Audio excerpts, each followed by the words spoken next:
ഇടുക്കി മൂന്നാറിൽ ഇറച്ചിക്കോഴികൾ വില കൂട്ടി വിൽപ്പന നടത്തുന്നതായി ആരോപണം. ജില്ലയിലെ മറ്റ് മേഖലകളിൽ ഉള്ളതിനേക്കാൾ കിലോയ്ക്ക് 30 രൂപ വരെ അധികമായാണ് ഈടാക്കുന്നത്. വിലയുയർത്തി വിൽപ്പന നടത്തുന്ന വ്യാപാരിശാലകൾക്കെതിരെ നടപടി വേണമെന്നാണ് ആവശ്യം.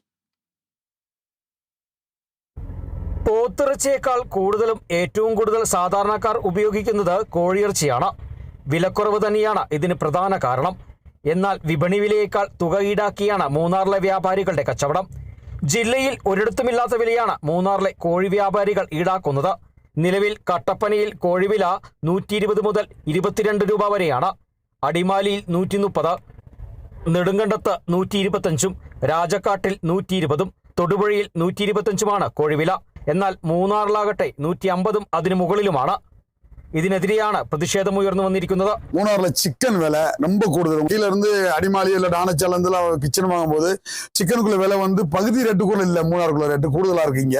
இதுக்கு உடனடியாக அடிந்தரமாയിട്ട് நீ ചിക്കൻ വില കുറയ്ക്കലன்னா മികപ്പെരിയ ഒരു പോരാട്ടം ഉണ്ടാക്കും. മൂന്നാറിലെ തോട്ടം തൊഴിലാളികളായ ആളുകളടക്കം ഏറ്റവും കൂടുതൽ വാങ്ങുന്നത് കോഴിയിറച്ചിയാണ്.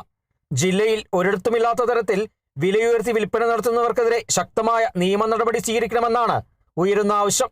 Kerala vision news, Idukki.